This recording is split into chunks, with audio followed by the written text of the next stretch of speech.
Hello, I'm back to read some more Federalist Papers. Last time we talked about preserving the Union and what was wrong with the Confederation. And today we're going to continue that a little bit and then talk about the common defense. And this might be a little bit longer. I don't know. We're reading like 8 today, or I'm going to try to. And that's because the next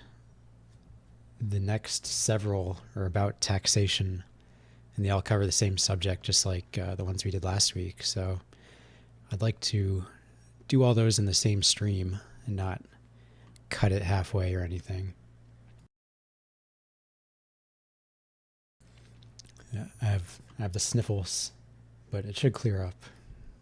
I don't think I'm sick. Anyway, right now we're on number 21.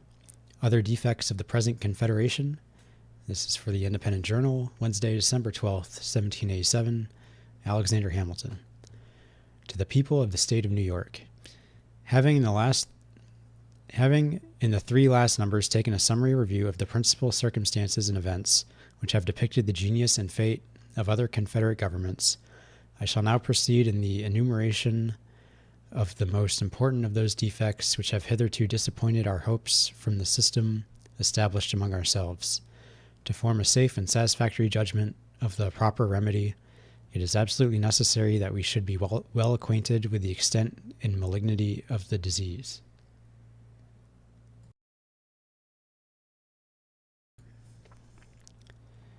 The next most palpable defect of the subsisting Confederation is the total want of a sanction to its laws. The United States, as now composed, has no powers to exact obedience or punish disobedience to their resolutions, either by pecuniary mulcts, by a suspension or divestiture of privileges, or by any other constitutional mode. There is no express delegation of authority to them to use force against delinquent members, and if such a right should be ascribed to the federal head as resulting from the nature of the social compact between the states, it must be by inference and construction in the face of that part of the second article by which it is declared that each state shall retain every power, jurisdiction, and right not expressly delegated to the United States in Congress assembled. There is doubtless a striking absurdity in supposing that a right of this kind does not exist, but we are reduced to the dilemma either of embracing that supposition, preposterous as it may seem, or of contravening or explaining away a provision, which has been of late a repeated theme of the eulogies of those who opposed the new Constitution, and the want of which, in that plan, has been the subject of much plausible animadversion and severe criticism. If we are unwilling to impair the force of this applauded provision, we shall be obliged to conclude that the United States afford the extraordinary spectacle of a government destitute even of the shadow of constitutional power to enforce the execution of its own laws. It will appear, from the specimens which have been cited, that the American Confederacy, in this particular, stands discriminated from every other institution of a similar kind, and exhibits a new and unexampled phenomenon in the political world.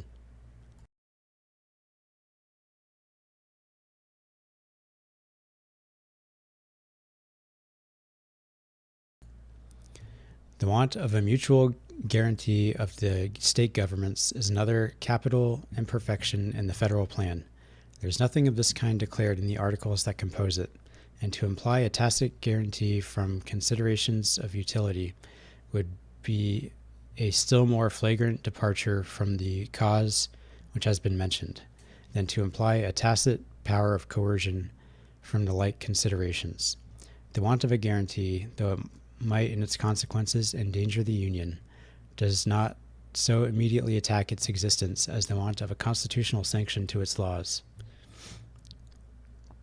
Without a guarantee, the assistance to be derived from the Union in repelling those domestic dangers which may sometimes threaten the existence of the state constitutions must be renounced. Usurpation may rear its crest in each state and trample upon the liberties of the people, while the national government could legally do nothing more than behold its encroachments with indignation and regret. A successful faction may erect a tyranny on the ruins of order and law, while no succor could could constitutionally be afforded by the Union to the friends and supporters of the government. The tempestuous situation from which Massachusetts has scarcely emerged evinces that dangers of this kind are not merely speculative. Who can determine what might have been the issue of her late convulsions, if the malcontents had been headed by a Caesar or by a Cromwell? Who can predict what effect a despotism established in Massachusetts would have upon the liberties of New Hampshire or Rhode Island, of Connecticut or New York?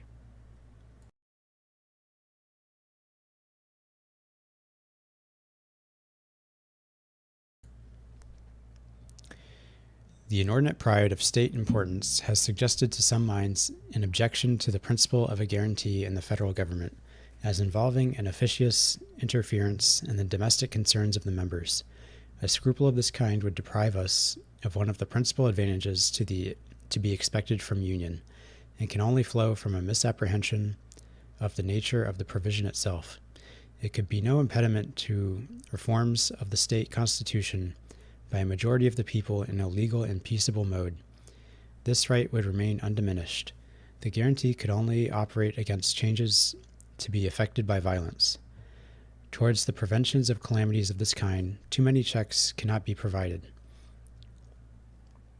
The peace of society and the stability of government depend absolutely on the efficacy of the precautions adopted on this head, where the whole power of the government is in the hands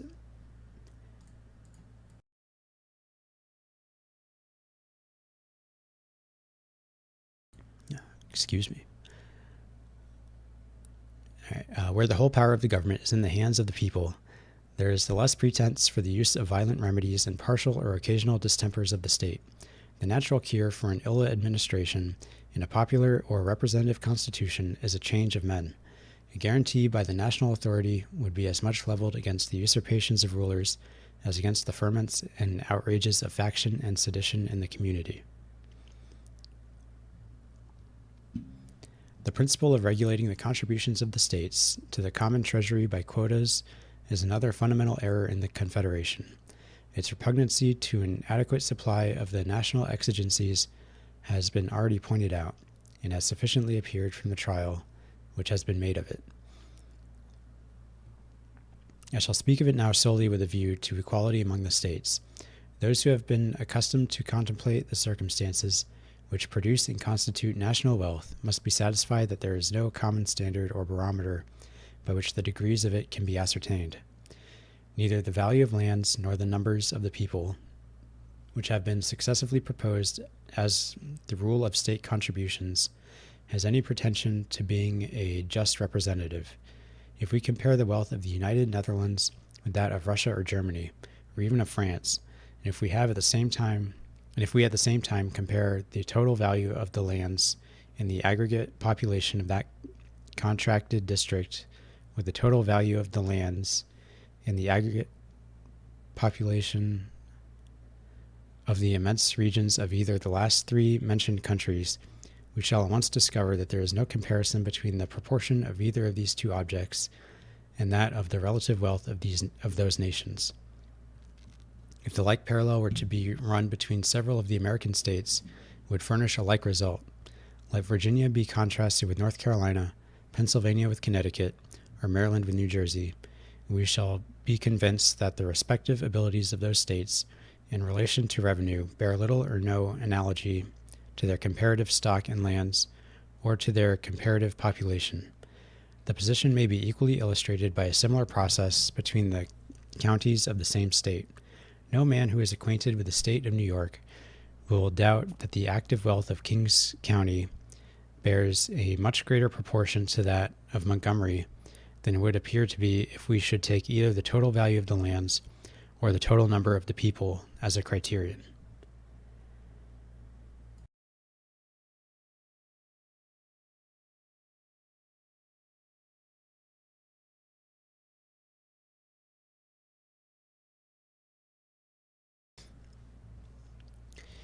The wealth of nations depends upon an infinite variety of causes: situation, soil, climate, the nature of the productions, the nature of the government, the genius of the citizens, the degree of information they possess, the state of commerce, of arts, of industry, These circumstances, and many more, too complex, minute, or adventitious to admit of a particular specification, occasion differences hardly conceivable in the relative opulence and riches of different countries.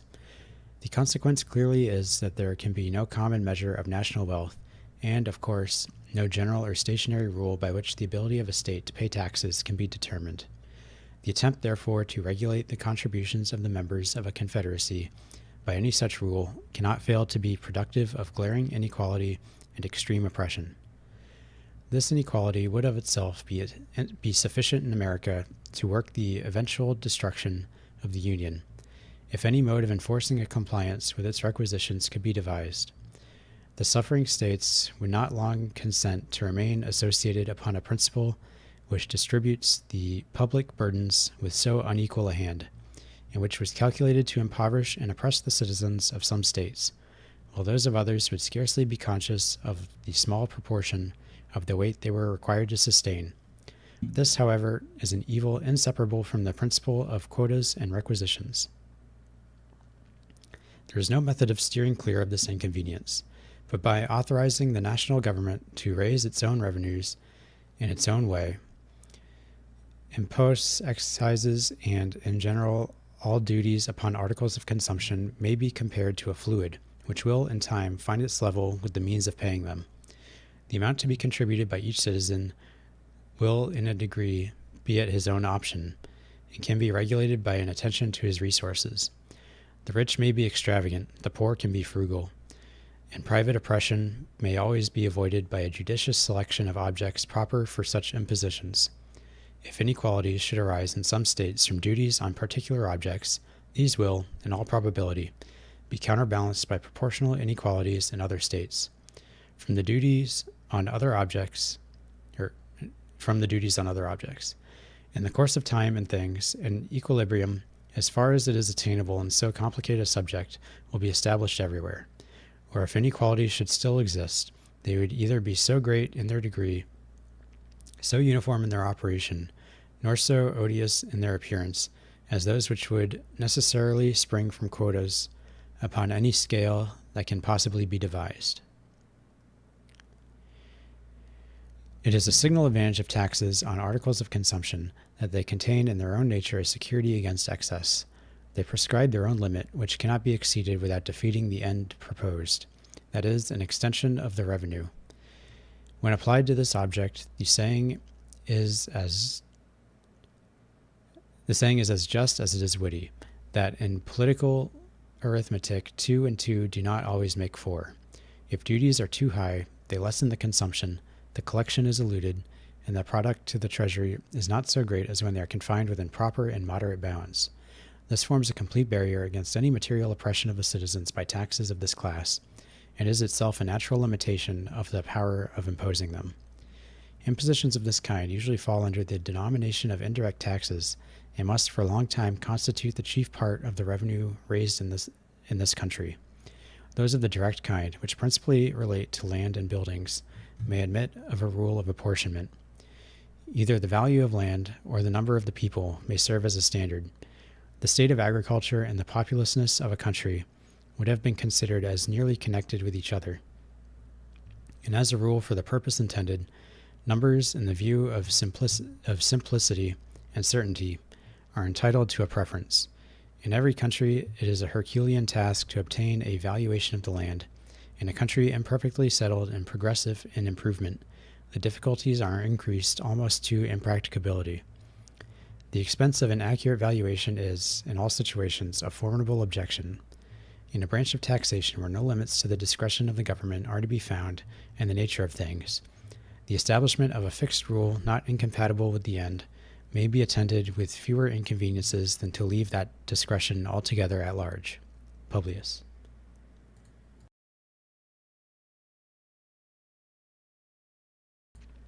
All right, so hopefully my muting between paragraphs to clear my throat wasn't too awkward. But I'm starting to feel better as it's going on, like I said. And I think this paragraph about taxes here is interesting. Maybe we'll get some more tomorrow. Not tomorrow, but next time about that. But what he's talking about here was seen actually in Woodrow Wilson's tax plans after World War I, where he raised the taxes on the rich to like 70% or something ridiculous like that. And like the number of people occupying that tax bracket shrank by like 90%. So they actually ended up collecting less taxes with the higher tax rate because people just put all their money into securities and stuff like that isn't taxed, at least not right away. Federalist number 22, the same subject continued, other defects of the present Confederation. From the New York Packet, Friday, December 14th, 1787, Alexander Hamilton, to the people of the state of New York. In addition to the defects already enumerated in the existing federal system, there are others of not less importance, which concur in rendering it altogether unfit for the administration of the affairs of the Union. The want of a power to regulate commerce is by all parties allowed to be of the number. The utility of such a power has been anticipated under the first head of our inquiries, and for this reason, as well as from the universal conviction entertained upon the subject, little need be added in this place. It is indeed evident, on the most superficial view, that there is no object, either as it respects the interests of trade or finance, that more strongly demands a federal superintendence. The want of it has already operated at a bar to the formation of beneficial treaties with foreign powers, and has given occasions of dissatisfaction between the states. No nation acquainted with the nature of our political association would be unwise enough to enter into stipulations with the United States, by which they conceded privileges of any importance to them. While they were apprised that the engagements on the part of the Union might at any moment be violated by its members, and while they found from experience that they might enjoy every advantage they desired in our markets, without granting us any return, but such as their momentary convenience might suggest. It is not, therefore, to be wondered that Mr. Jenkinson, in ushering into the House of Commons a bill for regulating the temporary intercourse between the two countries, should preface its introduction by a declaration that similar provisions in former bills have been found to answer every purpose to the commerce of Great Britain, and that it would be prudent to persist in the plan until it should appear whether the American government was likely or not to acquire greater consistency. Several states have endeavored, by separate prohibitions, restrictions, and exclusions, to influence the conduct of that kingdom in this particular, but the want of concert, arising from the want of a general authority and from clashing and dissimilar views in the state, has hitherto frustrated every experiment of the kind, and will continue to do so as long as the same obstacles to a uniformity of measures continue to exist. The interfering and unneighborly regulations of some states, contrary to the true spirit of the Union, have, in different instances, given just cause of umbrage and complaint to others. It is to be feared that examples of this nature, if not restrained by a national control, would be multiplied and extended till they became not less serious sources of animosity and discord than injurious impediments to the intercourse between the different parts of the Confederacy. The commerce of the German Empire is in continual trammels from the multiplicity of the duties which the several princes and states exact upon the merchandises passing through their territories, by means of which the fine streams and navigable rivers with which Germany is so happily watered are rendered almost useless. Though the genius of the people of this country might never permit this description to be strictly applicable to us, yet we may reasonably expect from the gradual conflicts of state regulations that the citizens of each would at length come to be considered and treated by the others in no better light than that of foreigners and aliens. The power of raising armies by the most obvious construction of the Articles of the Confederation is merely a power of making requisitions upon the states for quotas of men. This practice in the course of the late war was found replete with obstructions to a vigorous and to an economical system of defense. It gave birth to a competition between the states, which created a kind of auction for men. In order to furnish the quotas required of them, they outbid each other till bounties grew to an enormous and insupportable size. The hope of a still further increase afforded an inducement to those who are disposed to serve to procrastinate their enlistment, and disincline them from engaging for any considerable periods. Hence, slow and scanty levies of men in the most critical emergencies of our affairs, short enlistments at an unparalleled expense, continual fluctuations in the troops, ruinous to their discipline and subjecting the public safety frequently to the perilous crisis of a disbanded army. Hence also those oppressive expedients for raising men which were upon several occasions practiced, and which nothing but the enthusiasm of liberty would have induced the people to endure.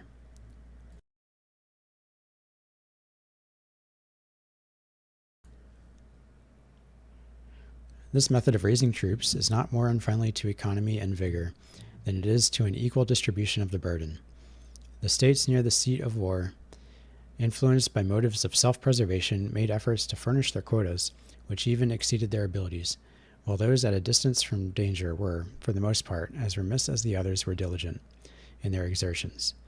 The immediate pressure of this inequality was not, in this case, as in that of the contributions of money, alleviated by the hope of a final liquidation.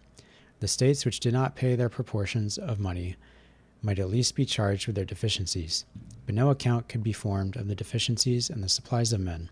We shall not, however, see much reason to regret the want of this hope, when we consider how little prospect there is that the most delinquent states will ever be able to make compensation for their pecuniary failures. The system of quotas and requisitions, whether it be applied to men or money, is, in every view, a system of imbecility in the Union, and of inequality and injustice among the members. The right of equal suffrage among the states is another exceptionable part of the Confederation. Every idea of proportion and every rule of fair representation conspire to condemn a principle which gives to Rhode Island an equal weight in the scale of power with Massachusetts, or Connecticut, or New York, and to Delaware an equal voice in the national deliberations with Pennsylvania or Virginia, or North Carolina. Its operation contradicts the fundamental maxim of republican government, which requires that the sense of the majority should prevail. Sophistry may reply that sovereigns are equal, and that a majority of the votes of the states will be a majority of confederated America. But this kind of logical legerdemain will never counteract the plain suggestions of justice and common sense. It may happen that this majority of states is a small minority of the people of America, and 2/3 of the people of America could not long be persuaded, upon the credit of artificial distinctions and syllogistic subtleties, to submit their interests to the management and disposal of 1/3. The larger states would after a while revolt from the idea of receiving the law from the smaller. To acquiesce in such a privation of their due importance in the political scale would be not merely to be insensible to the love of power, but even to sacrifice the desire of equality. It is neither rational to expect the first, nor just to require the last. The smaller states, considering how peculiarly their safety and welfare depend on union, ought readily to renounce a pretension which, if not relinquished, would prove fatal to its duration. It may be objected to this that not 7 but 9 states, or 2/3 of the whole number, must consent to the most important resolutions, and it may be thence inferred that 9 states would always comprehend a majority of the Union. But this does not obviate the impropriety of an equal vote between states of the most unequal dimensions and populousness. Nor is the inference accurate in point of fact, for we can enumerate 9 states which contain less than a majority of the people, and it is constitutionally possible that these 9 may give the vote. Besides, there are matters of considerable moment determinable by a bare majority, and there are others concerning which doubts have been entertained, which, if interpreted in favor of the sufficiency of a vote of 7 states, would extend its operation to interests of the first magnitude. In addition to this, it is to be observed that there is a probability of an increase in the number of states, and no provision for a proportional augmentation of the ratio of votes.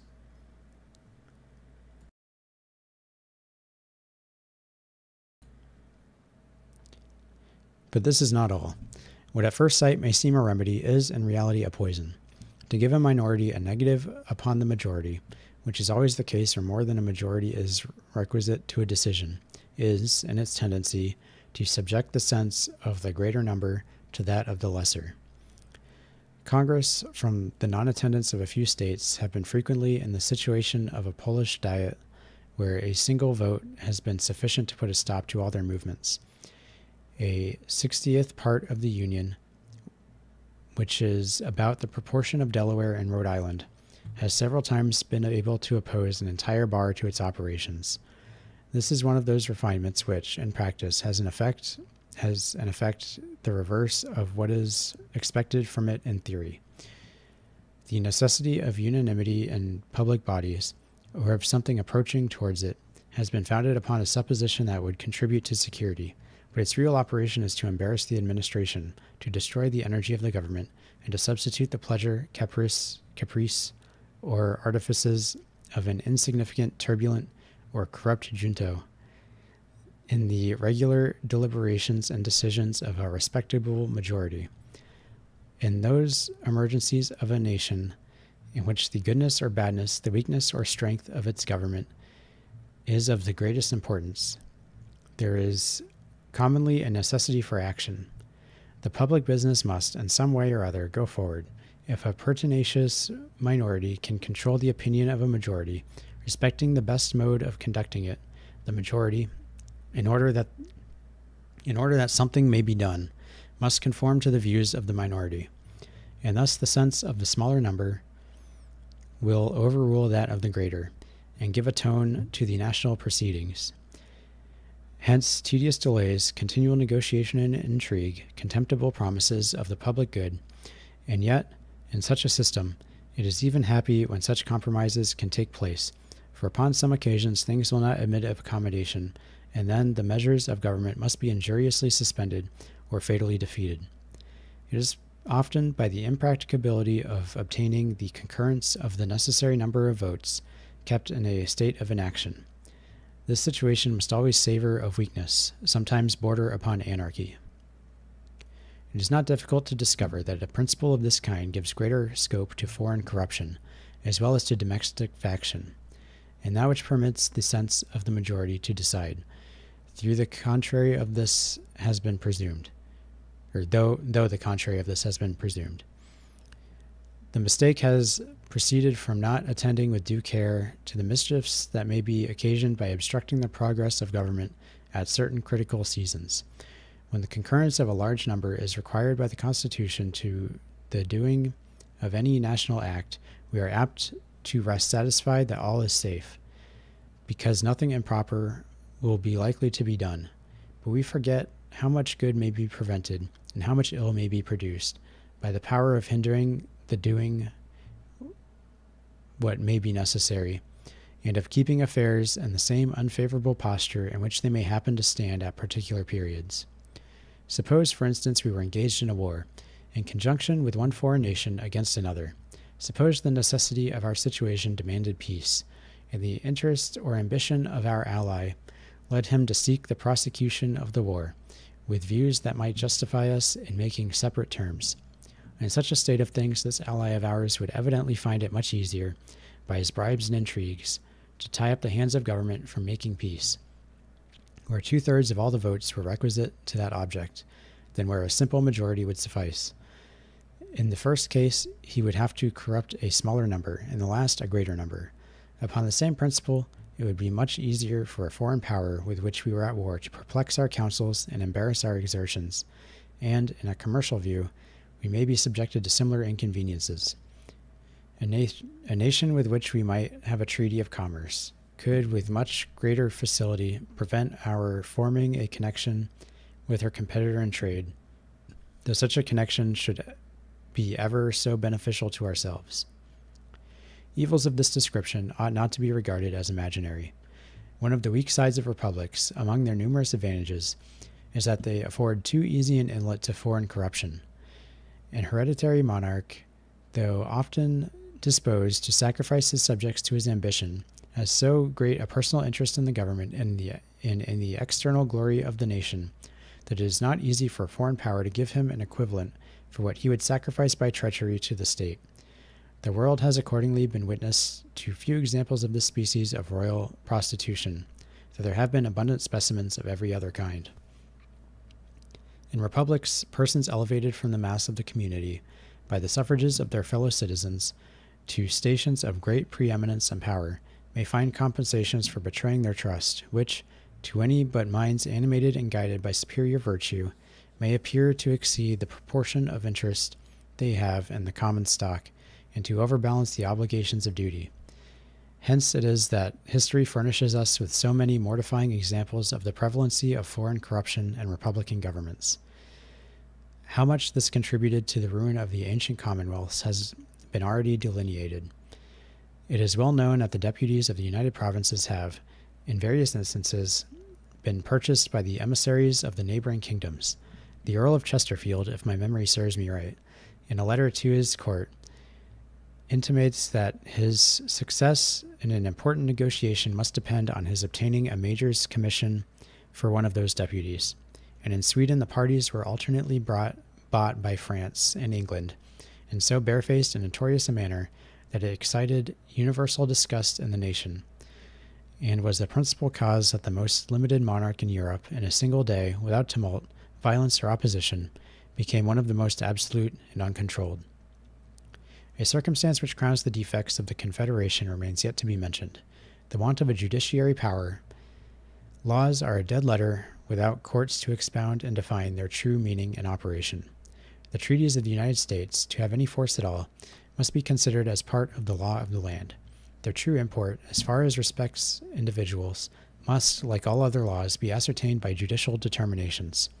To produce uniformity in these determinations, they ought to be submitted, in the last resort, to one supreme tribunal. And this tribunal ought to be instituted under the same authority which forms the treaties themselves. These ingredients are both indispensable. If there is in each state a court of final jurisdiction, there may be as many different final determinations on the same point as there are courts. There are endless diversities in the opinions of men. We often see not only different courts, but the judges of the same court. I think that's supposed to be same. The same court differing from each other. To avoid the confusion which would unavoidably result from the contradictory decisions of a number of independent judicatories, all nations have found it necessary to establish one court paramount to the rest, possessing a general superintendence, and authorized to settle and declare in the last resort a uniform rule of civil justice. This is the more necessary where the frame of the government is so compounded that the laws of the whole are in danger of being contravened by the laws of the parts. In this case, if the particular tribunals are invested with a right of ultimate jurisdiction, besides the contradictions to be expected from difference of opinion, there will be much to fear from the bias of local views and prejudices, and from the interference of local regulations. As often as such an interference was to happen, there would be reason to apprehend that the provisions of the particular laws might be preferred to those of the general laws, for nothing is more natural to men in office than to look with peculiar deference towards that authority to which they owe their official existence.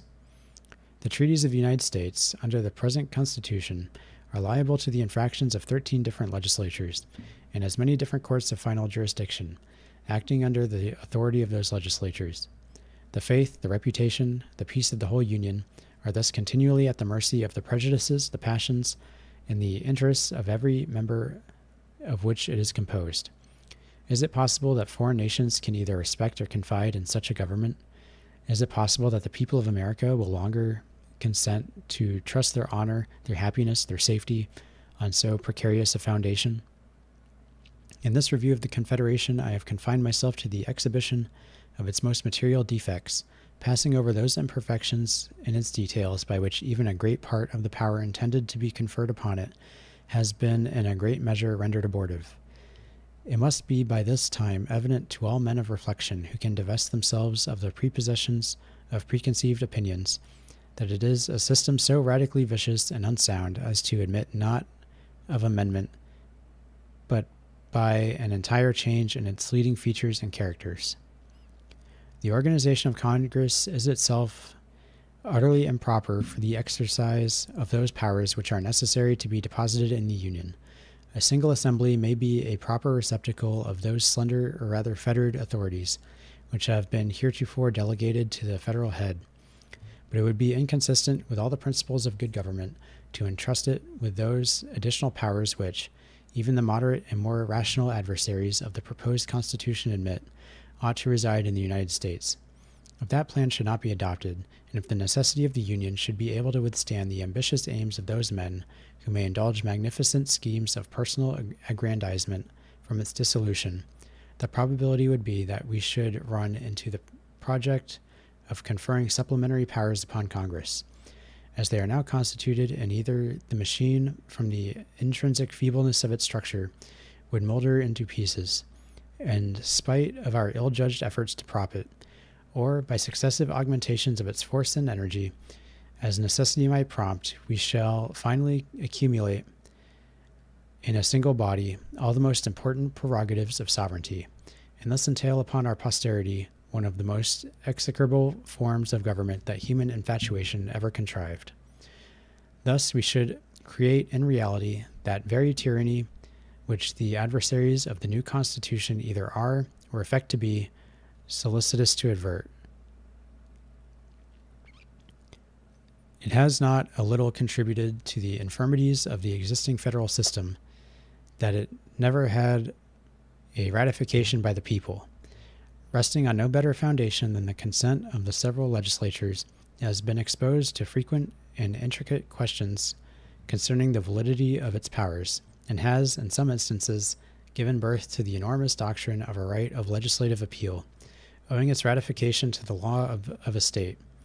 It has been contended that the same authority might repeal the law by which it was ratified. However gross a heresy it may be to maintain that a party to a compact has a right to revoke that compact, the doctrine itself has had respectable advocates. The possibility of a question of this nature proves the necessity of laying the foundations of our national government deeper than in the mere sanction of delegated authority. The fabric of American empire ought to rest on the solid basis of the consent of the people. The streams of national power ought to flow immediately from that pure, original fountain of all legitimate authority. Publius.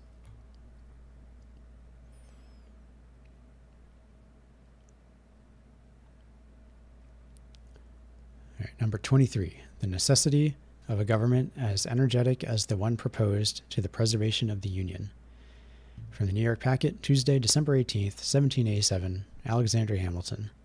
To the people of the state of New York, the necessity of a constitution at least equally energetic with the one proposed to the preservation of the Union is the point at the examination of which we are now arrived.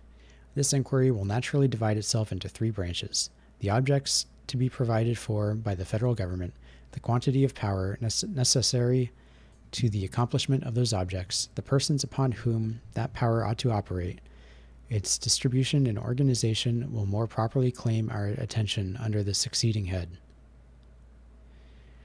The principal purposes to be answered by union are these: the common defense of the members, the preservation of the public peace as well as internal convulsions as external attacks, the regulation of commerce with other nations and between the states, the superintendence of our intercourse, political and commercial, with foreign countries. The authorities essential to the common defense are these: to raise armies, to build and equip fleets, to prescribe rules for the government of both, to direct their operations, to provide for their support. These powers ought to exist without limitation, because it is impossible to foresee or define the extent and variety of national exigencies, or the correspondent extent and variety of the means which may be necessary to satisfy them. The circumstances that endanger the safety of nations are infinite, and for this reason no constitutional shackles can wisely be imposed on the power to which the care of it is committed. This power ought to be coextensive with all possible combinations of such circumstances, and ought to be under the direction of the same councils which are appointed to preside over the common defense. This is one of those truths which, to a correct and unprejudiced mind, carries its own evidence along with it. It may be obscured, but cannot be made plainer by argument or reasoning. It rests upon axioms as simple as they are universal. The means ought to be proportional to the end. The persons from whose agency the attainment of any end is expected ought to possess the means by which it is to be attained. Whether there ought to be a federal government entrusted with the care of the common defense is a question in the first instance open for discussion, but the moment it is decided in the affirmative, it will follow that the government ought to be clothed with all the powers requisite to complete execution of its trust. Unless it can be shown that the circumstances which may affect the public safety are reducible within certain determinate limits, unless the contrary of this position can be fairly and rationally disputed, it must be admitted, as a necessary consequence, that there can be no limitation of that authority which is to provide for the defense and protection of the community, in any matter essential to its efficacy, that is, in any matter essential to the formation, direction, or support of the national forces. Defective as the present Confederation has proved to be, this principle appears to have been fully recognized by the framers of it, although they have not made proper or adequate provision for its exercise. Congress have an unlimited discretion to make requisitions of men and money, to govern the Army and Navy, to direct their operations. As their requisitions are made constitutionally binding upon the states, who are in fact under the most solemn obligations to furnish the supplies required of them, the intention evidently was that the United States should command whatever resources were by them judged requisite to the common defense and general welfare. It was presumed that a sense of their true interests and a regard to the dictates of good faith would be found sufficient pledges for the punctual performance of the duty of the members to the federal head. The experiment has, however, demonstrated that this expectation was ill-founded and illusory, and the observations made under the last head will, I imagine, have sufficed to convince the impartial and discerning that there is an absolute necessity for an entire change in the first principles of the system, that if we are earnest about giving the Union energy and duration, we must abandon the vain project of legislating upon the states and their collective capacities. We must extend the laws of the federal government to the individual citizens of America. We must discard the fallacious scheme of quotas and requisitions as equally impracticable and unjust.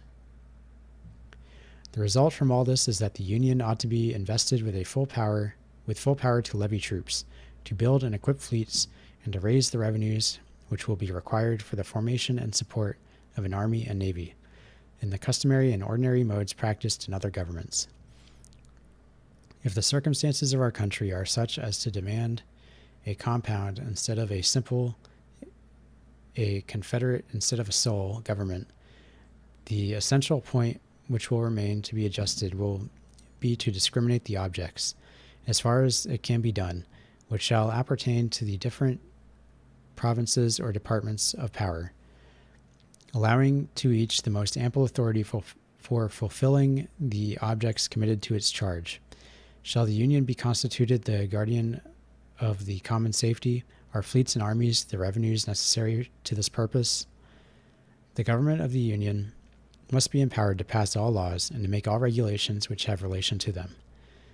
The same must be the case in respect to commerce, and to every other matter to which its jurisdiction is permitted to extend.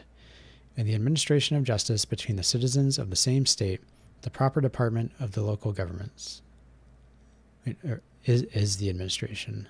I'll just repeat that. Is the administration of justice between the citizens of the same state the proper department of the local governments?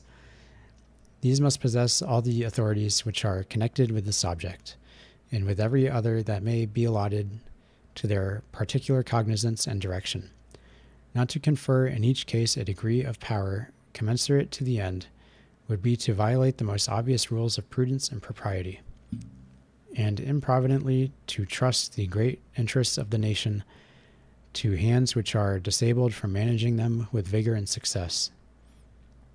Who is likely to make suitable provisions for the public defense, as that body to which the guardianship of the public safety is confided, which, at the center of information, will best understand the extent and urgency of the dangers that threaten, as the representative of the whole, will feel itself most deeply interested in the preservation of every part, which, from the responsibility implied in the duty assigned to it, will be most sensibly impressed with the necessity of proper exertions, and which, by the extension of its authority throughout the states, can alone establish uniformity and concert in the plans and measures by which the common safety is to be secured? Is there not a manifest inconsistency in devolving upon the federal government the care of the general defense and leaving in the state governments the effective powers by which it is to be provided for? Is not a want of cooperation the infallible consequence of such a system? And will not weakness, disorder, and undue distribution of the burdens and calamities of war, an unnecessary and intolerable increase of expense, be its natural and inevitable concomitants?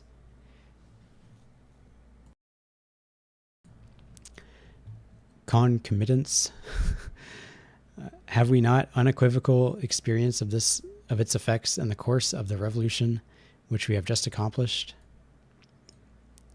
Hi, Hernan. Every view we may take of this subject as candid inquirers after truth will serve to convince us that it is both unwise and dangerous to deny the federal government an unconfined authority as to all those objects which are entrusted to its management. It will indeed deserve the most vigilant and careful attention of the people to see that it be modeled in such a manner as to admit of its being safely vested with the requisite powers. If any plan which has been or may be offered to our consideration should not, upon a dispassionate inspection, be found to answer this description, it ought to be rejected. A government, the constitution to which it renders it unfit to be trusted with all the powers which a free people ought to delegate to any government, would be an unsafe and improper depositary of the national interests. Wherever these can, with propriety, be confided, the coincident powers may safely accompany them. This is the true result of all just reasoning upon the subject, and the adversaries of the plan promulgated by the convention ought to have confined themselves to showing that the internal structure of the proposed government was such as to render it unworthy of the confidence of the people. They ought not to have wandered into inflammatory declamations and unmeaning cavils about the extent of the powers. The powers are not too extensive for the objects of federal administration, or, in other words, for the management of our national interests, nor can any satisfactory argument be framed to show that they are chargeable with such an excess. If it be true, as has been insinuated by some of the writers on the other side, that the difficulty arises from the nature of the thing, and that the extent of the country will not permit us to form a government in which such ample powers can safely be reposed, it would prove that we ought to contract our views and resort to the expedient of separate confederacies, which will move within more practicable spheres. For the absurdity must continually stare us in the face of confiding to a government the direction of the most essential national interests, without daring to trust it to the authorities which are indispensable to their proper and efficient management. Let us not attempt to reconcile contradictions, but firmly embrace a rational alternative. I trust, however, that the impracticability of one general system cannot be shown. I am greatly mistaken if anything of weight has yet been advanced of this tendency, and I flatter myself that the observations which have been made in the course of these papers have served to place the reverse of that position in as clear a light as any matter still in the womb of time and experience can be susceptible of. This, at all events, must be evident, that the very difficulty itself, drawing from the extent of the country, is the strongest argument in favor of an energetic government, for any other can certainly never preserve the union of so large an empire.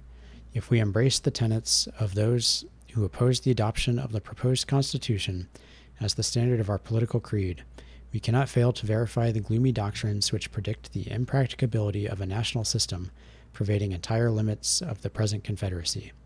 Publius. So I'm kind of interested in this common defense section and what it says about like citizens' rights and stuff. That's kind of a hot topic nowadays. Federalist number 24, the powers necessary to the common defense further considered. This is for the Independent Journal, Wednesday, December 19th, 1787. Alexander Hamilton.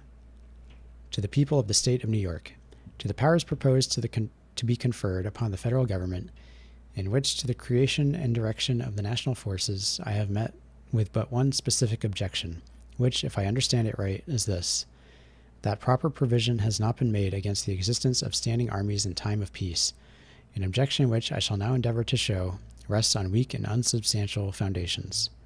It has indeed been brought forward to the most vague and general form, supported only by bold assertions, without the appearance of argument, without even the sanction of theoretical opinions, in contradiction to the practice of other free nations, and to the general sense of America, as expressed in most of the existing constitutions. The propriety of this remark will appear, the moment it is recollected that the objection under consideration turns upon a supposed necessity of restraining the legislative authority of the nation, in the article of military establishments, a principle unheard of, except in one or two of our state constitutions, and rejected in all the rest.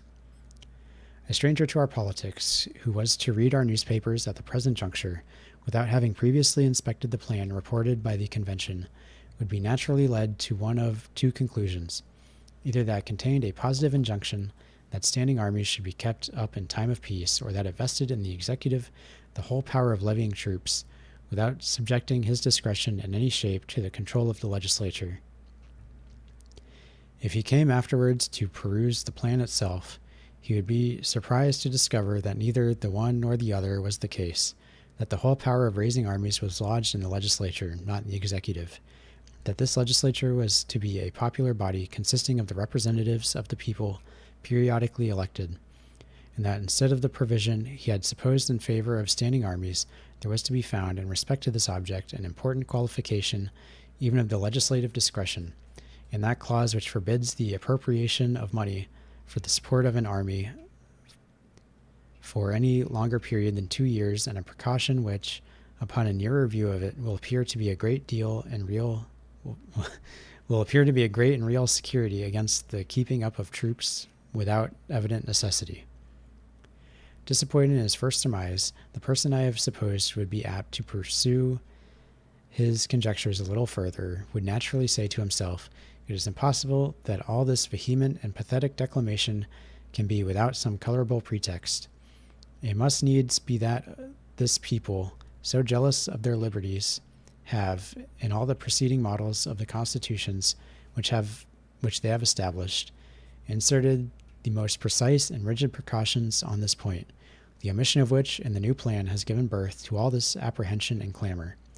If, under this impression, he proceeded to pass in review the several state constitutions, how great would be his disappointment to find that 2 only of them contained an interdiction of standing armies in time of peace, that the other 11 had either observed a profound silence on the subject, or had, in express terms, admitted the right of the legislature to authorize their existence. Still, however, he would be persuaded that there must be some plausible foundation for the cry raised on this head. He would never be able to imagine, while any source of information remained unexplored, that it was nothing more than an experiment upon the public credulity, dictated either by a deliberate intention to deceive or by the overflowings of a zeal too intemperate to be ingenuous. It would probably occur to him that he would be likely to find the precautions he was in search of in the primitive compact between the states. Here at length he would expect to meet with the solution of the enigma. No doubt he would observe to himself the existing confederation must contain the most explicit provisions against military establishments in time of peace, and a departure from this model, in a favorite point, has occasioned the discontent which appears to influence those political champions. If he should now apply himself to a careful and critical survey of the Articles of Confederation, his astonishment would not only be increased, but would acquire a mixture of indignation at the unexpected discovery that these articles, instead of containing the prohibition he looked for, and though they had, with jealous circumspection, restricted the authority of the state legislatures in this particular, had not imposed a single restraint on that of the United States. If he happened to be a man of quick sensibility or ardent temper, he could now no longer refrain from regarding these clamors as the dishonest artifices of a sinister and unprincipled opposition to a plan which ought at least to receive a fair and candid examination from all sincere lovers of their country. How else, he would say, could the authors of them have been tempted to vent such loud censures upon that plan, about a point in which it seems to have conformed itself to the general sense of America,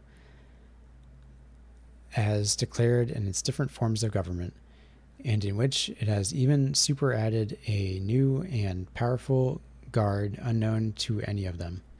If, on the contrary, he happened to be a man of calm and dispassionate feelings, he would indulge a sigh for the frailty of human nature, and would lament that in a matter so interesting to the happiness of millions, the true merits of the question should be perplexed and entangled by expedients so unfriendly to an impartial and right determination.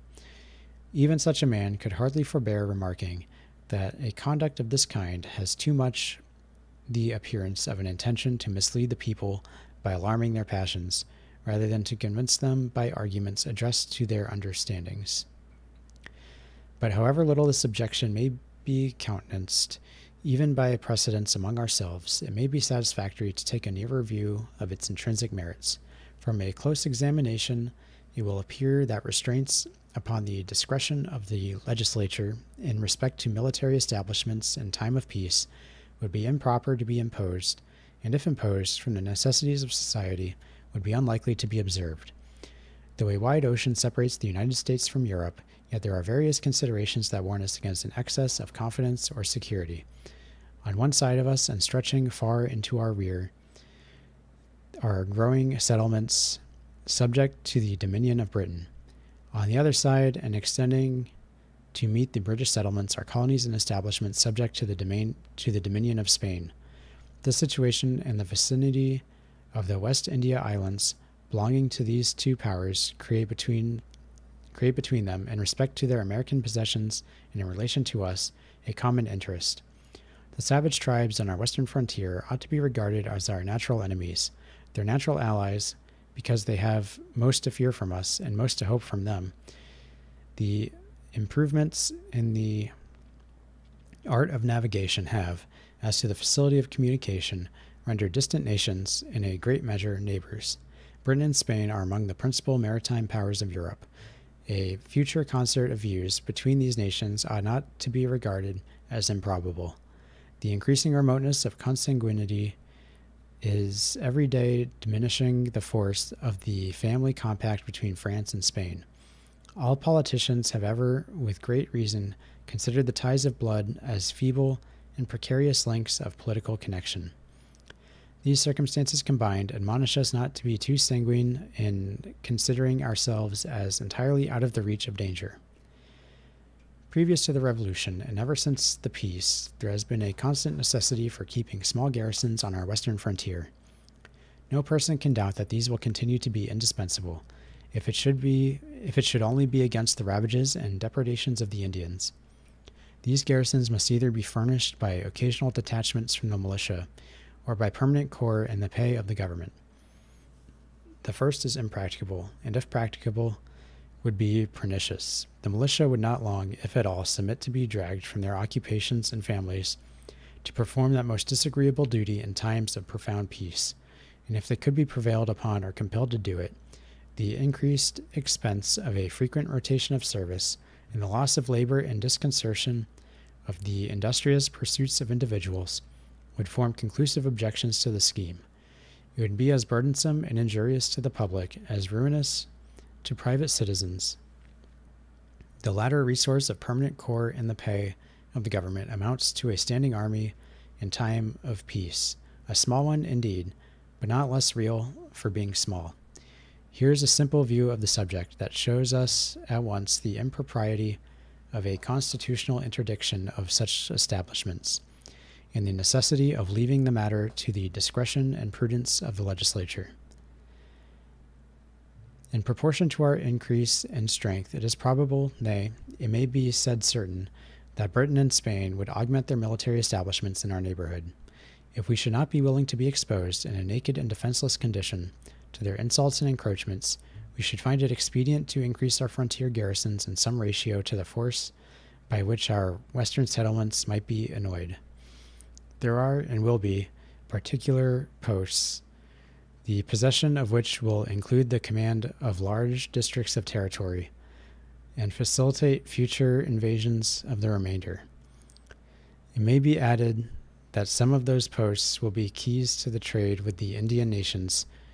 Can any man think it would be wise to leave such posts in a situation to be to be at any instant seized by one or the other of two neighboring and formidable powers. To act this part would be to desert all the usual maxims of prudence and policy. If we mean to be a commercial people, or even to be secured on our Atlantic side, we must endeavor, as soon as possible, to have a navy. To this purpose there must be dockyards and arsenals, and for the defense of these, fortifications and probably garrisons. When a nation has become so powerful by sea that it can protect its dockyards by its fleets, this supersedes the necessity of garrisons for that purpose. But where naval establishments are in their infancy, moderate garrisons will, in all likelihood, be found an indispensable security against descents, for the destruction of the arsenals and dockyards, and sometimes of the fleet itself. I'm going to read this footnote because it's rather long, so I'll just go ahead and read it. This statement of the matter is taken from the printed collection of states' constitutions. Pennsylvania and North Carolina are the two which contain the interdiction in these words: as standing armies in time of peace are dangerous to liberty, they ought not to be kept up. This is, in truth, rather a caution than a prohibition.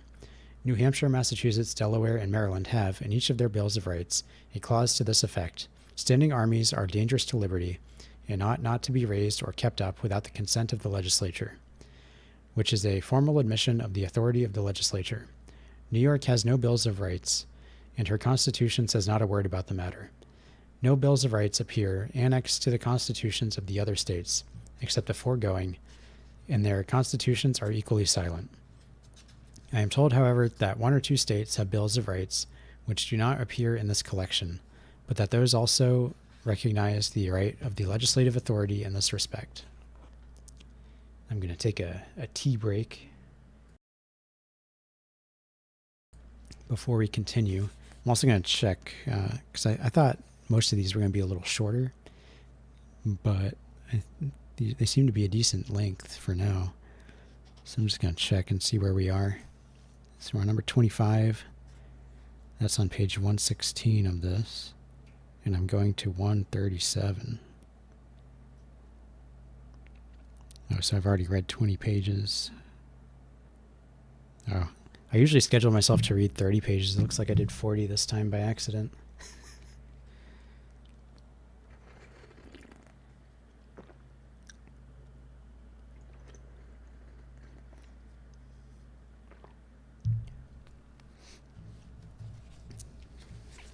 Let's see.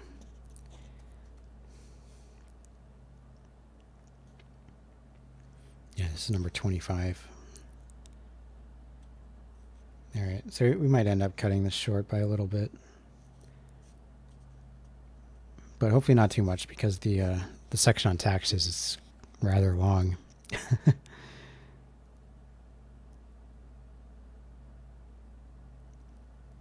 Yeah, we'll probably stop after 28 looking at this, but we'll see. All right, Federalist number 25, same subject continued. The powers necessary to the common defense further considered. From the New York Packet, Friday, December 21st, 1787, Alexander Hamilton. To the people of the state of New York, it may perhaps be urged that the objects enumerated in the preceding number ought to be provided for by the state governments under the direction of the Union, but this would be, in reality, an inversion of the primary principle of our political association, as it would in practice transfer the care of the common defense from the federal head to the individual members, a project oppressive to some states, dangerous to all, and baneful to the Confederacy. The territories of Britain, Spain, and of the Indian nations in our neighborhood do not border on particular states, but encircle the Union from Maine to Georgia. The danger, though in different degrees, is therefore common, and the means of guarding against it ought, in like manner, to be the objects of common councils and of a common treasury. It happens that some states, from local situation, are more directly exposed. New York is of this class. Upon the plan of separate provisions, New York would have to sustain the whole weight of the establishments requisite to her immediate safety, and to mediate or ultimate protection of her neighbors. This would neither be equitable as it respected New York, nor safe as it respected the other states. Various inconveniences would attend such a system. The states to whose lot it might fall to support the necessary establishments would be as little able as willing, for a considerable time to come, to bear the burden of competent provisions. The security of all would thus be subjected to the parsimony, improvidence, or inability of a part. If the resources of such part becoming more abundant and extensive, its provisions should be proportionally enlarged. The other states would quickly take the alarm at seeing the whole military force of the Union in the hands of 2 or 3 of its members, and those probably amongst the most powerful. They would each choose to have some counterpoise, and pretenses could easily be contrived. In this situation, military establishments nourished by a mutual jealousy would be apt to swell beyond their natural or proper size, and being at the separate disposal of the members, they would be engines for the abridgment or demolition of the national authority. Reasons have been already given to induce a supposition that the state governments will too naturally be prone to a rivalship with that of the Union, the foundation of which will be the love of power, and that in any contest between the federal head and one of its members, the people will be most apt to unite with their local government. If, in addition to this immense advantage, the ambition of the members should be stimulated by the separate and independent possession of military forces, it would afford too strong a temptation and too great a facility to them to make enterprises upon and finally to subvert the constitutional authority of the Union. On the other hand, the liberty of the people would be less safe in this state of things than that which left the national forces in the hands of the national government. As far as an army may be considered as a dangerous weapon of power, it had better be in those hands of which the people are most likely to be jealous than in those of which they are least likely to be jealous. For it is a truth which the experience of ages has attested, that the people are always most in danger when the means of injuring their rights are in the possession of those of whom they entertain the least suspicion. The framers of the existing Confederation, fully aware of the danger to the Union from the separate possession of military forces by the states, have, in express terms, prohibited them from having either ships or troops, unless with the consent of Congress. The truth is that the existence of a federal government and military establishments under state authority are not less at variance with each other than a due supply of the federal treasury and a system of quotas and requisitions. There are other lights besides those already taken notice of, in which the impropriety of restraints on the discretion of the national legislature will be equally manifest. The design of the objection, which has been mentioned, is to preclude standing armies in time of peace, though we have never been informed how far it is designed the prohibition should extend, whether to raising armies as well as to keeping them up in a season of tranquility or not. If it be confined to the latter, it will have no precise signification, and it will be ineffectual for the purpose intended. When armies are once raised, what shall be denominated keeping them up, contrary to the sense of the Constitution? What time shall be requisite to ascertain the violation? Shall it be a week, a month, a year? Or shall we say they may be continued as long as the danger which occasioned their being raised continues? This would be to admit that they might be kept up in time of peace against threatening or impending danger, which would be at once to deviate from the literal meaning of the prohibition and to induce an extensive latitude of construction. Who shall judge of the continuance of the danger? This must undoubtedly be submitted to the national government, and the matter would then be brought to this issue, that the national government, to provide against apprehended danger, might in the first instance raise troops, and might afterwards keep them on foot as long as they supposed the peace or safety of the community was in any degree of jeopardy. It is easy to perceive that a discretion so latitudinary as this would afford ample room for eluding the force of the provision.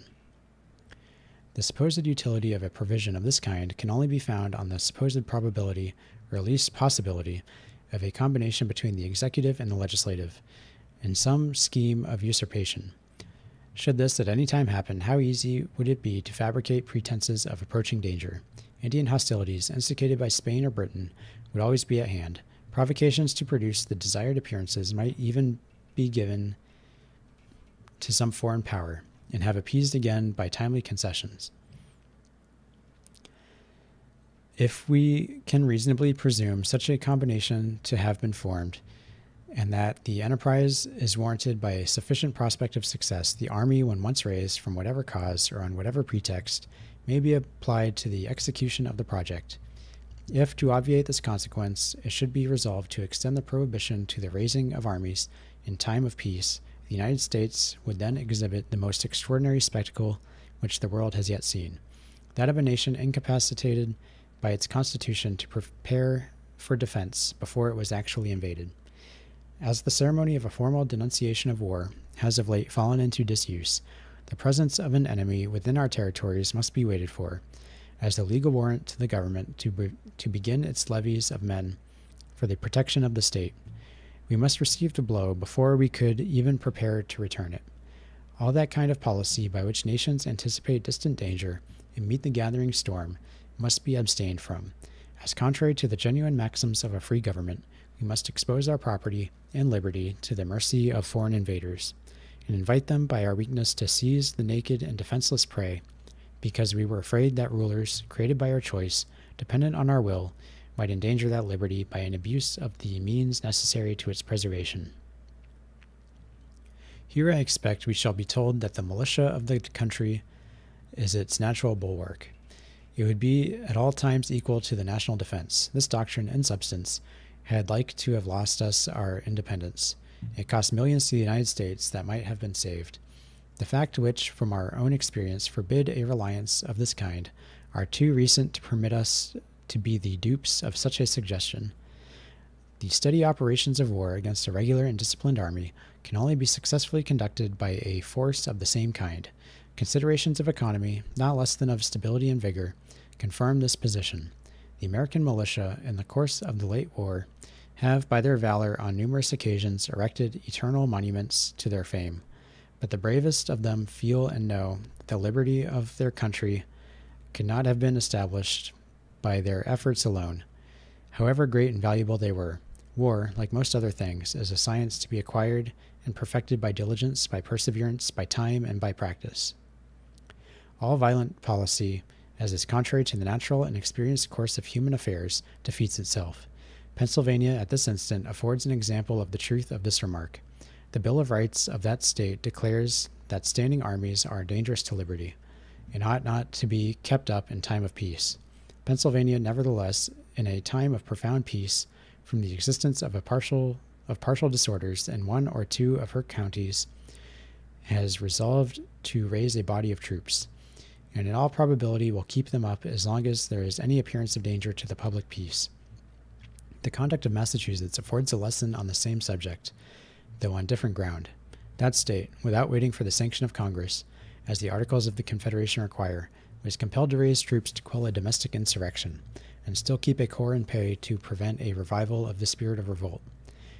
The particular constitution of Massachusetts opposed no obstacle to the measure, but the instance is still of use to instruct us that cases are likely to occur under our government, as well as under those of other nations, which will sometimes render a military force in time of peace essential to the security of the society, and that it is therefore improper in this respect to control the legislative discretion. It also teaches us, in this application to the United States, how little the rights of a feeble government are likely to be respected, even by its own constituents. And it teaches us, in addition to the rest, how unequal parchment provisions are to a struggle with public necessity. It was a fundamental maxim of the Lacedaemonian Commonwealth that the post of admiral should not be conferred twice on the same person. The Peloponnesian confederates, having suffered a severe defeat at sea from the Athenians, demanded Lysander, who had before served with success in that capacity, to command the combined fleets. The Lacedaemonians, to gratify their allies and yet preserve the semblance of an adherence to their ancient institutions, had recourse to the flimsy subterfuge of investing Lysander with the real power of admiral, under the nominal title of vice-admiral.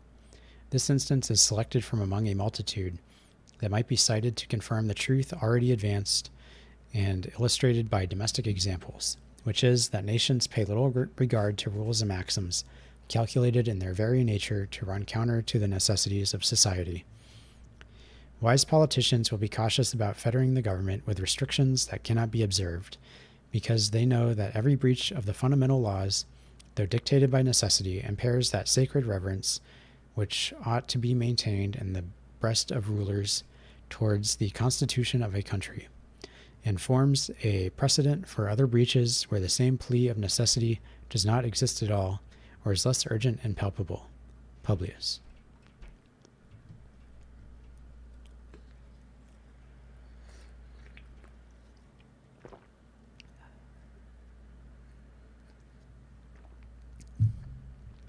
No, my chat's not showing up again on the stream. What the fuck?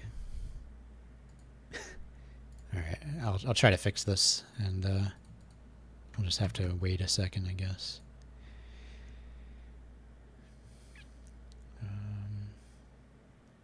Here it is. Here's chat.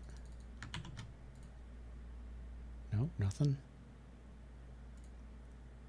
All right, let's get a browser source going.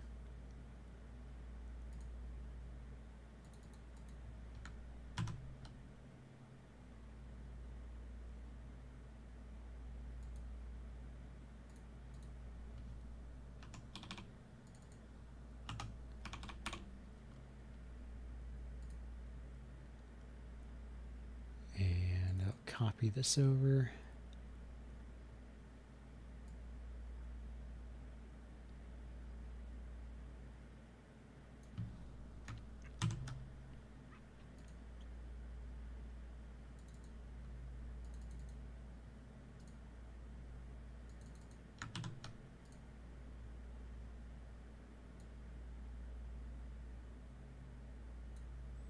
All right. I don't know why my chat keeps bugging out.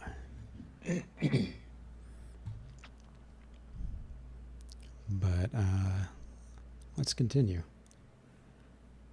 I had to just make a new source on OBS. I put the exact same thing in there that's in the chat one, but whatever. All right, this is number 26. The idea of restraining the legislative authority in regard to the common defense considered. For the Independent Journal, Saturday, December 22nd, 1788. Oh, this is quite a bit later. We're in 1788 now. This one. So, unless this is a typo, we just skipped ahead a year. Let's, oh, it must be a typo. Oh, well. All right. Alexander Hamilton, to the people of the state of New York. It was a thing hardly to be expected that in a popular revolution the minds of men should stop at that happy mean which marks the salutary boundary between power and privilege, and combines the energy of government with the security of private rights.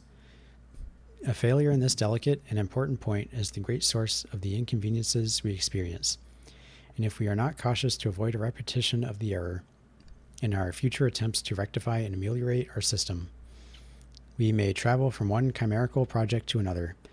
We may try change after change, but we shall never be likely to make any material change for the better. The idea of restraining the legislative authority and the means of providing for the national defense is one of those refinements which owe their origin to a zeal for liberty more ardent than enlightened. We have seen, however, that it has not had thus far an extensive prevalency, that even in this country, where it made its first appearance, Pennsylvania and North Carolina are the only two states by which it has been in any degree patronized, and that all the others have refused to give it the least countenance, wisely judging that confidence must be placed somewhere, that the necessity of doing it is implied in the very act of delegating power, and that it is better to hazard the abuse of that confidence than to embarrass the government and endanger the public safety by impolitic restrictions on the legislative authority. The opponents of the proposed Constitution combat, in this respect, the general decision of America, and instead of being taught by experience the propriety of correcting any extremes into which we may have heretofore run, they appear disposed to conduct us into others still more dangerous and more extravagant, as if the tone of government had been found too high or too rigid, the doctrines they teach are calculated to induce us to depress or to relax it, by expedients which, upon other occasions, have been condemned or forborne. It may be affirmed, without the imputation of invective, that if the principles they inculcate on various points could so far obtain as to become the popular creed, they would utterly unfit the people of this country for any species of government whatever. But a danger of this kind is not to be apprehended. The citizens of America have too much discernment to be argued into anarchy, and I am much mistaken if experience has not wrought a deep and solemn conviction in the public mind that greater energy of government is essential to the welfare and prosperity of the community. It may not be amiss in this place concisely to remark the origin and progress of the idea, which aims at the exclusion of military establishments in time of peace, though in speculative minds it may rise from a contemplation of the nature and tendency of such institutions, fortified by the events that have happened in other ages and countries, yet as a national sentiment it must be traced to those habits of thinking which we derive from the nation from which the inhabitants of these states have in general sprung. In England, for a long time after the Norman conquest, the authority of the monarch was almost unlimited. Inroads were gradually made upon the prerogative in favor of liberty, first by the barons and afterwards by the people, till the greatest part of its most formidable pretensions became extinct. But it was not till the Revolution in 1688, which elevated the Prince of Orange to the throne of Great Britain, that English liberty was completely triumphant. As incident to this undefined power of making war, an acknowledged prerogative of the crown, Charles II had, by his own authority, kept on foot in time of peace a body of 5,000 regular troops, and this number James II increased to 30,000, who were paid out of his civil list. At the Revolution, to abolish the exercise of so dangerous an authority, it became an article of the Bill of Rights then framed that the raising or keeping a standing army within the kingdom in time of peace, unless with the consent of Parliament, was against law. In that kingdom, when the pulse of liberty was at its highest pitch, no security against the danger of standing armies was thought requisite, beyond a prohibition of their being raised or kept up by the mere authority of the executive magistrate.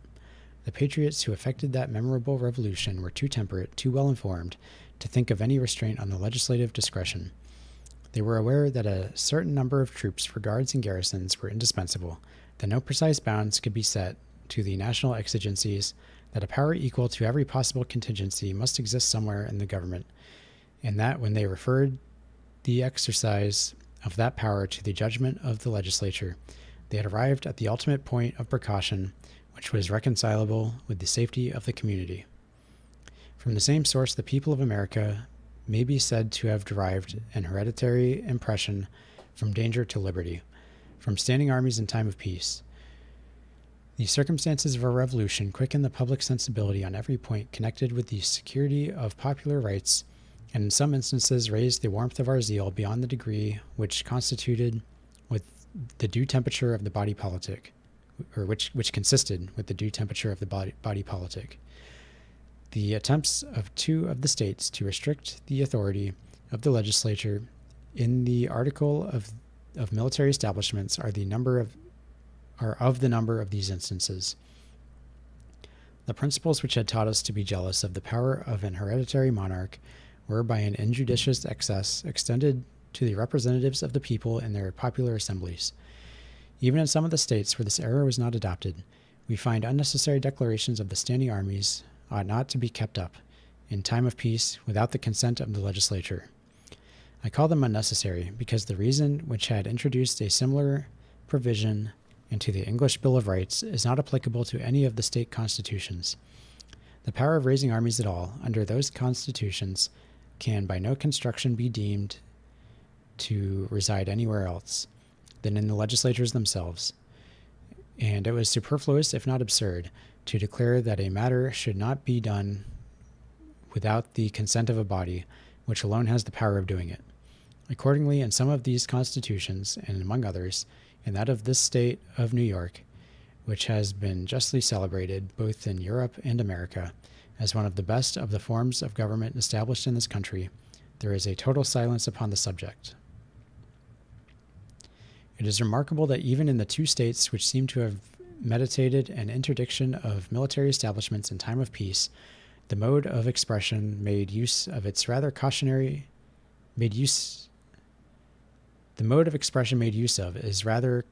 than prohibitory. It is not said that standing armies shall not be kept up, but that they ought not to be kept up in time of peace. This ambiguity in terms appears to have been the result of a conflict between jealousy and conviction, between the desire of excluding such establishments at all events, and the persuasion that an absolute exclusion would be unwise and unsafe. Can it be doubted that such a provision, whenever the situation of public affairs was understood to require a departure from it, would be interpreted by the legislature into a mere admonition, and would be made to yield to the necessities or supposed necessities of the state? Let the fact already mentioned with respect to Pennsylvania decide. What then, it may be asked, is the use of such a provision, if it cease to operate the moment there is an inclination to disregard it? Let us examine whether there be any comparison in point of efficacy between the provision alluded to and that which is contained in the new Constitution for restraining the appropriations of money for military purposes to the period of 2 years. The former, by aiming at too much, is calculated to effect nothing. The latter, by steering clear of an imprudent extreme, and by being perfectly compatible with a proper provision for the exigencies of the nation, will have a salutary and powerful operation.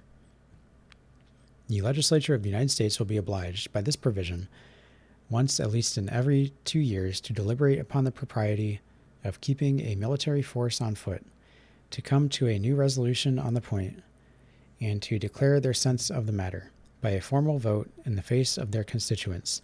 They are not at liberty to vest in the executive department permanent funds for the support of an army. If they were even unconscious enough to be willing to repose in it, so improper a confidence as the spirit of party, in different degrees, must be expected to infect all political bodies, there will be, no doubt, persons in the national legislature willing enough to arraign the measures and criminate the views of the majority. The provision for the support of a military force will always be a favorable topic for declamation. As often as the question comes forward, the public attention will be aroused and attracted to the subject by the party in opposition, and if the majority should be really disposed to exceed the proper limits, the community will be warned of the danger and will have an opportunity of taking measures to guard against it. Independent of parties and the national legislature itself, as often as the period of discussion arrived, the state legislatures, who will always be not only vigilant but suspicious and jealous guardians of the rights of the citizens against encroachments from the federal government, will constantly have their attention awake to the conduct of the national rulers and will be ready enough, if anything improper appears, to sound the alarm of the people, and not only to be the voice, but if necessary, the arm of their discontent. Schemes to subvert the liberties of a great community require time to mature them for execution. An army so large as seriously to menace those liberties could only be formed by progressive augmentations, which would suppose not merely a temporary combination between the legislature and executive, but a continued conspiracy for a series of time. Is it probable that such a combination would exist at all? Is it probable that it would be persevered in and transmitted along through all these successive variations in a representative body which biennial elections would naturally produce in both houses? Is it presumable that every man, the instant he took his seat in the National Senate or House of Representatives, would commence a traitor to his constituents and to his country? Nowadays, can it be supposed that there would not be found one man discerning enough to detect so atrocious a conspiracy, or bold or honest enough to apprise his constituents of their danger? If such presumptions can fairly be made, there ought at once to be an end of all delegated authority. The people should resolve to recall all the powers that they have heretofore parted with out of their own hands, and to divide themselves into as many states as there are counties, in order that they may be able to manage their own concerns in person. If such suppositions could even be reasonably made, still the concealment of the design for any duration would be impracticable. It would be announced by the very circumstance of augmenting the army to so great an extent in time of profound peace. What colorable reason could be assigned in a country so situated for such vast augmentations of the military force? It is impossible that the people could be long deceived, and the destruction of the project and of the projectors would quickly follow the discovery. It has been said that the provision which limits the appropriation of money for the support of an army to the period of 2 years would be unavailing, because the executive, when once possessed of a force large enough to awe the people into submission, would find resources in that very force sufficient to enable him to dispense with supplies from the acts of the legislature. But the question again recurs, upon what pretense could he be put in possession of a force of that magnitude in time of peace? If we suppose it to have been created in consequence of some domestic insurrection or foreign war, then it becomes a case not within the principles of the objection, for this is leveled against the power of keeping up troops in time of peace. Few persons will be so visionary as seriously to contend that military forces ought not to be raised to quell a rebellion or resist an invasion. And if the defense of the community under such circumstances should make it necessary to have an army so numerous as to hazard its liberty, this is one of those calamities for which there is neither preventative nor cure. It cannot be provided against by any possible form of government. It might even result from a simple league, offensive and defensive. It should ever be necessary for the Confederates or Allies to form an army for common defense. But it is an evil infinitely less likely to attend us in a united than in a disunited state. Nay, it may be safely asserted that it is an evil altogether unlikely to attend us in the latter situation. It is not easy to conceive a possibility that dangers so formidable can assail the whole Union, as to demand a force considerable enough to place our liberties in the least jeopardy, especially if we take into our view the aid to be derived from the militia, which ought always to be counted upon as a valuable and powerful auxiliary. But in a state of disunion, as has been fully shown in another place, the contrary of this supposition would become not only probable, but almost unavoidable. Publius.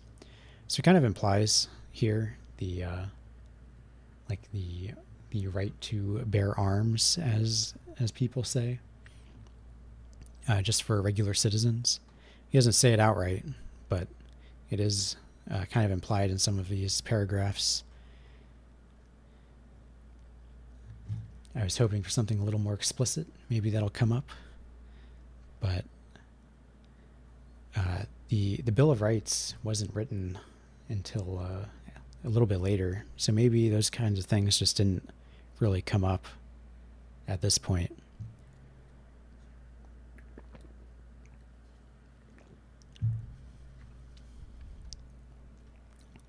All right, number 27.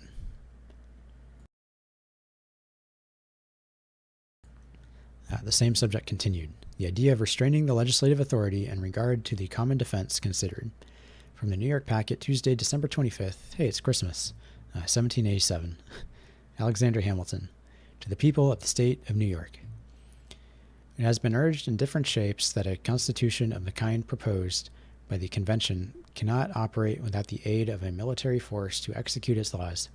This, however, like most other things that have been alleged on that side, rests on mere general assertion, unsupported by any precise or intelligible designation of the reasons upon which it is founded. As far as I have been able to divine the latent meaning of the objectors, it seems to originate in a presupposition that the people will be disinclined to the exercise of federal authority in any matter of an internal nature, waiving any exception that might be taken to the inaccuracy or inexplicitness of the distinction between internal and external. Let us inquire what ground there is to presuppose that disinclination in the people. Unless we presume, at the same time, that the powers of the general government will be worse administered than those of the state government, there seems to be no room for the presumption of ill will, disaffection, or opposition in the people. I believe it may be laid down as a general rule that their confidence in and obedience to a government will commonly be proportioned to the goodness or badness of its administration. It must be admitted that there are exceptions to this rule, but these exceptions depend so entirely on accidental causes that they cannot be considered as having any relation to the intrinsic merits or demerits of a constitution. These can only be judged of by general principles and maxims. Various reasons have been suggested in the course of these papers to induce a probability that the general government will be better administered than the particular governments, the principal of which reasons are the extension of the spheres of election will present a greater option or latitude of choice to the people, that through the medium of state legislatures, which are select bodies of men, and which are to appoint the members of the National Senate, there is reason to expect that this branch will generally be composed with peculiar care and judgment, that these circumstances promise greater knowledge and more extensive information in the national councils, and that they will be less apt to be tainted by the spirit of faction, and more out of the reach of those occasional ill humors or temporary prejudices and propensities, which, in smaller societies, frequently contaminate the public councils, beget injustice and oppression of a part of the community, and engender schemes which, though they gratify a momentary inclination or desire, terminate in general distress, dissatisfaction, and disgust. Several additional reasons of considerable force to fortify that probability will occur when we come to survey with a more critical eye the interior structure of the edifice which we are invited to erect. It will be sufficient here to remark that until satisfactory reasons can be assigned to justify an opinion that the federal government is likely to be administered in such a manner as to render it odious or contemptible to the people, there can be no reasonable foundation for the supposition that the laws of the Union will meet with any greater obstruction from them, or will stand in need of any other methods to enforce their execution than the laws of the particular members. The hope of impunity is a strong incitement to sedition, the dread of punishment a proportionably strong discouragement to it. Will not the government of the Union, which if possessed of a due degree of power, can call to its aid the collective resources of the whole Confederacy, be more likely to repress the former sentiment and to inspire the latter than that of a single state, which can only command the resources within itself? A turbulent faction in a state may easily suppose itself to contend with the friends to the government in that state, but it can hardly be so infatuated as to imagine itself a match for the combined efforts of the Union. If this reflection be just, there is less danger of resistance from irregular combinations of individuals to the authority of the Confederacy than to that of a single member. I will, in this place, hazard an observation which will not be the less just because to some it may appear new, which is that the more the operations of the national authority are intermingled with the ordinary exercise of government, the more the citizens are accustomed to meet with it in the common occurrences of their political life. The more it is familiarized to their sight and to their feelings, the further it enters into those objects which touch the most sensible chords and put in motion the most active springs of the human heart. The greater will be the probability that it will conciliate the respect and attachment of the community. Man is very much a creature of habit. A thing that rarely strikes his senses will generally have but little influence upon his mind. A government continually at a distance and out of sight can hardly be expected to interest the sensations of the people. The inference is that the authority of the Union and the affections of the citizens toward it will be strengthened rather than weakened by its extension to what are called matters of internal concern, and will have less occasion to recur to force in proportion to the familiarity and comprehensiveness of its agency. The more it circulates through those channels and currents in which the passions of mankind naturally flow, the less will it require the aid of the violent and perilous expedients of compulsion. One thing, at all events, must be evident, that a government like the one proposed would bid much fairer to avoid the necessity of using force than that species of league contended for by most of its opponents, the authority of which should only operate upon the states in their political or collective capacities. It has been shown that such a confederacy there can that in such a confederacy there can be no sanction for the laws but force, that frequent delinquencies in the members are the natural offspring of the very frame of the government, and that as often as these happen, they can only be redressed, if at all, by war and violence. The plan reported by the convention, by extending the authority of the federal head to the individual citizens of the several states, will enable the government to employ the ordinary magistracy of each in the execution of its laws.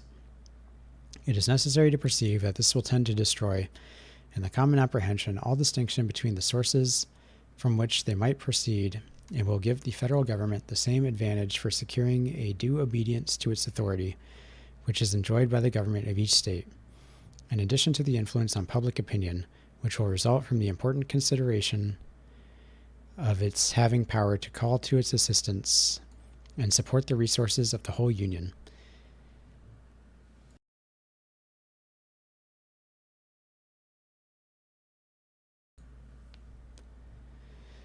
It merits particular attention in this place that the laws of the Confederacy, as to the enumerated and legitimate objects of its jurisdiction, will become the supreme law of the land, to the observance of which all officers, legislative, executive, and judicial in each state, will be bound by the sanctity of an oath.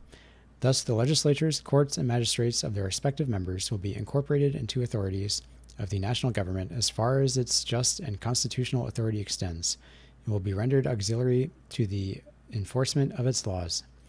Any man who will pursue by his own reflections the consequences of this situation will perceive that there is good ground to calculate upon a regular and peaceable execution of laws of the Union, if its powers are administered with a common share of prudence. If we will arbitrarily suppose the contrary, we may deduce any inferences we please from the supposition, for it is certainly possible, by an injudicious exercise of the authorities of the best government that ever was or ever can be instituted, to provoke and precipitate the people into the wildest excesses, but through the adversaries of the proposed constitution should presume that the national rulers would be insensible to the motives of public good, or to the obligations of duty. I would still ask them how the interests of ambition or the views of encroachment can be promoted by such a conduct. The sophistry which has been employed to show that this will tend to the destruction of the state governments will, in its will, be in its proper place, be fully detected. That's Publius again. That Publius fellow, he sure was a prolific writer. Yeah, man, it's on Christmas. He published this. See, Alexander Hamilton, if you know his background, you know he probably celebrates a different holiday.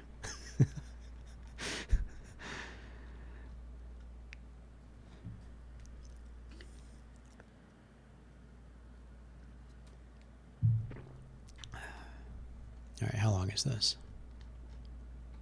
Not too long. All right. Number 28, the same subject continued. The idea of restraining the legislative authority in regard to the common defense considered. For the Independent Journal, Wednesday, December 26, 1787. Alexander Hamilton, to the people of the state of New York. That there may happen cases in which the national government may be necessitated to resort to force cannot be denied. Our own experience has corroborated the lessons taught by the examples of other nations, that emergencies of this sort will sometimes arise in all societies, however constituted, that seditions and insurrections are, unhappily, maladies as inseparable from the body politic as tumors and eruptions from the natural body, that the idea of governing at all times by the simple force of law, which we have been told is the only admissible principle of republican government, has no place but the reveries of those political doctors whose sagacity disdains the admonitions of experimental instruction. Should such emergencies at any time happen under the national government, there could be no remedy but force. The means to be employed must be proportioned to the extent of the mischief. If it should be a slight commotion in a small part of a state, the militia of the residue would be adequate to its suppression, and the national presumption is that they would be ready to do their duty. An insurrection, whatever may be its immediate cause, eventually endangers all government. Regard to the public peace, if not to the rights of the Union, would engage the citizens to whom the contagion had not communicated itself to oppose the insurgents. And if the general government should be found in practice conducive to the prosperity and felicity of the people, it were rational to believe that they would be disinclined to its support.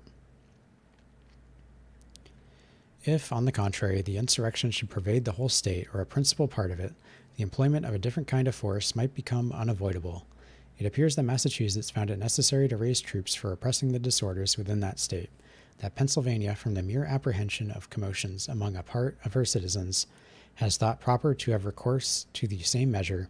Suppose the state of New York had been inclined to reestablish her lost jurisdiction over the inhabitants of Vermont.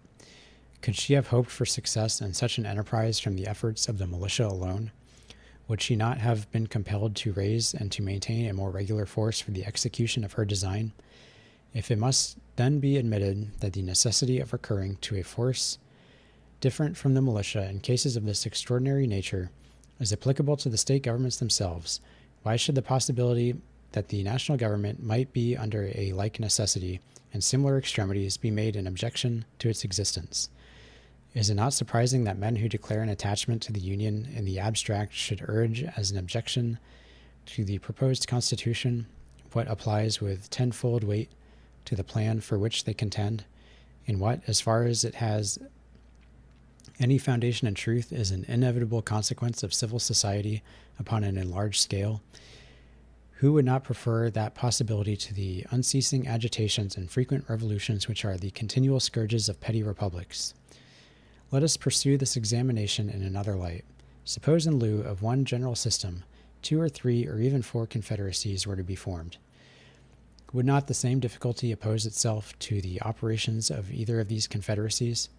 Would not each of them be exposed to the same casualties, and when these happened, be obliged to have recourse to the same expedients for upholding its authority, which are objected to in a government for all states?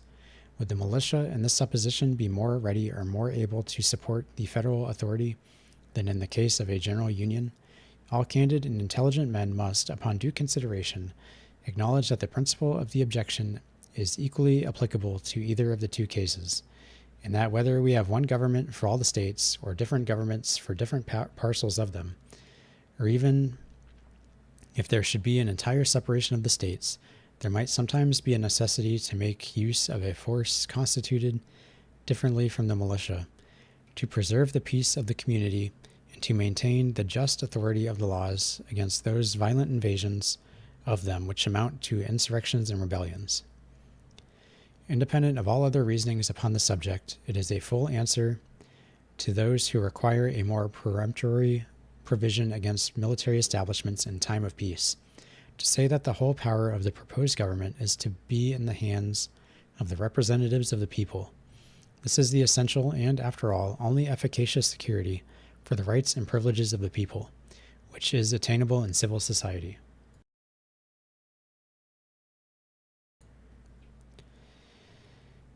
If the representatives of the people betray their constituents, then there is then no resource left but in the exertion of that original right of self-defense which is paramount to all positive forms of government, and which against the usurpations of those national rulers may be exerted with infinitely better prospect of success than against those of the rulers of an individual state.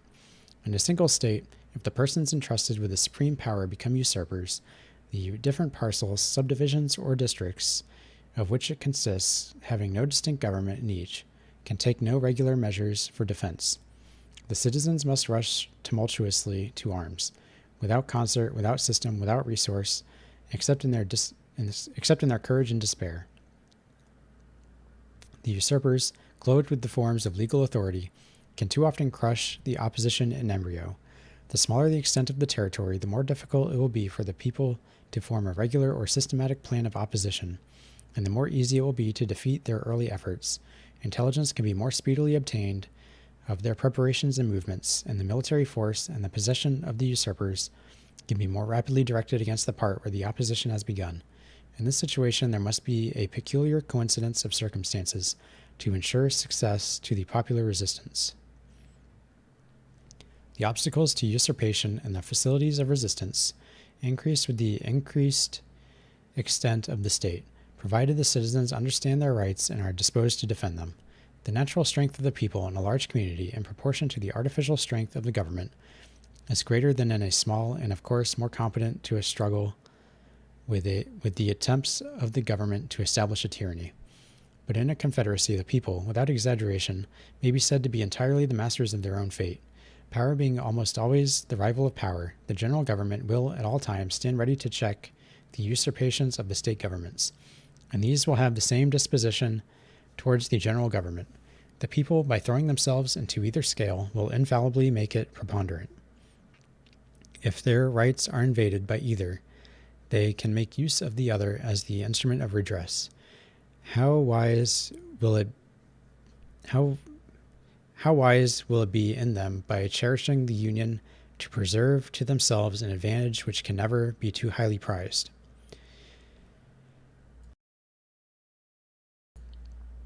The great extent of the country is a further security. We have already experienced its utility against the attacks of a foreign power. Did I skip a paragraph?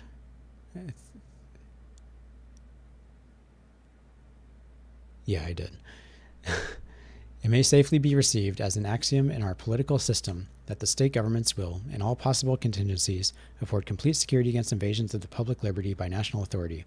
Projects of usurpation cannot be masked under pretenses so likely to escape the penetration of select bodies of men as of the people at large.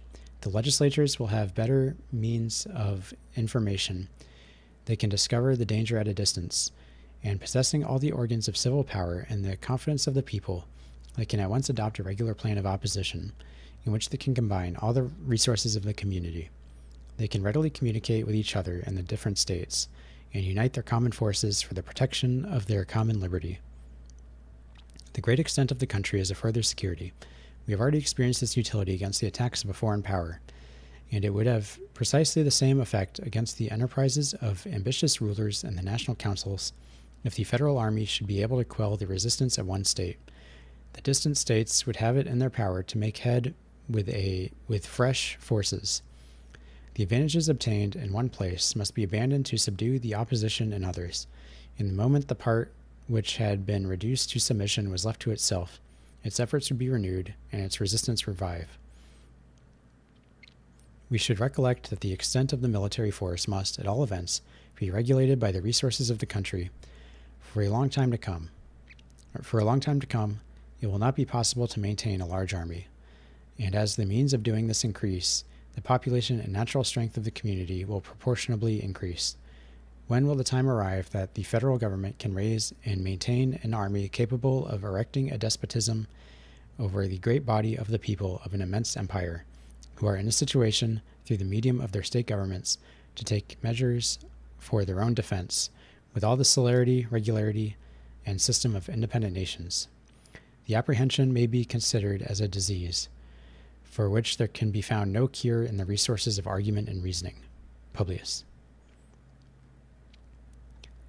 And next time we're going to be talking about the militia and taxes. So this starts the several Federalist Papers about taxation. It goes all the way through 36. So 30 through 36 are all on this. So we're going to stop here for today.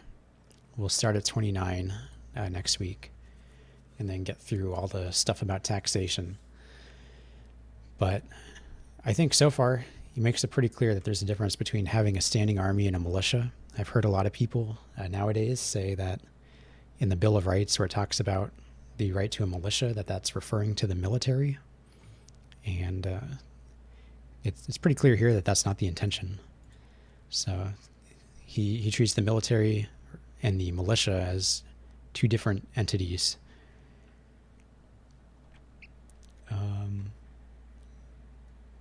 So yeah, I'm interested in seeing what he has to say next.